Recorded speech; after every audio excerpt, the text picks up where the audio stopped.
نئی نئی شادی کی خماری تھی، وہ گلے میں دوپٹہ ڈال کے بند سنور کے کچن میں کام کر رہی تھی۔ شوہر کے آنے کا وقت ہونے والا تھا اور وہ سب کچھ پرفیکٹ چاہتی تھی۔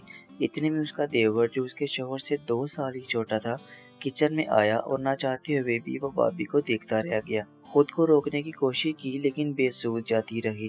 دیور کی نظروں سے گھبرا کر وہ پلٹی تو اس کے چہرے پر تعصب اور پشیمانی تھی۔ عورت تھی، نظروں کا مفہوم خوب جانتی تھی۔ دوپٹہ جلدی سے سر پر لیا اور کمرے میں پناہ لی۔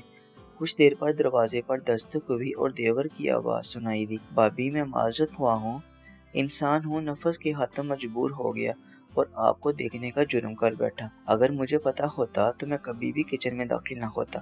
بھابھی، ایک گزارش ہے کہ مناسب حد تک پردہ کیا کیجیے۔ یہ الفاظ نہیں تھے، تعزیانے تھے جو اس کی روح کو گھائل کر رہے تھے۔ اس نے جلدی سے وضو کیا اور قرآن پاک کھولا۔ قرآن کریم کی یہ آیت اسے زندگی کا سبق سکھا رہی تھی، جس کا ترجمہ یہ ہے: اور ایمان والیوں سے کہہ دو کہ اپنی نگاہ نیچی رکھیں اور اپنی عصمت کی حفاظت کریں اور اپنی زینت کو ظاہر نہ کریں مگر جو جگہ اس میں سے کھلی رہتی ہے، اور اپنے دوپٹے اپنے سینوں پر ڈالے رکھیں اور اپنی زینت کو ظاہر نہ کریں مگر اپنے خاوندوں پر یا اپنے باپ پر یا خاوند کے باپ پر یا اپنے بیٹوں پر یا خاوند کے بیٹوں پر یا اپنے بھائیوں یا بھتیجوں یا بھانجوں پر یا اپنی عورتوں پر یا اپنے غلاموں پر یا ان خدمت گاروں پر جنہیں عورتوں کی حاجت نہ ہو یا ان لڑکوں پر جو عورتوں کی پردے کی چیزوں سے واقف نہ ہو، اور اپنے پاؤں زمین میں زور سے نہ مارے تاکہ ان کا مخفی زیور معلوم نہ ہو جائے۔ اور اے مسلمانوں، تم سب اللہ کے سامنے توبہ کرو تاکہ تم نجات پاؤ۔ سورۃ النور،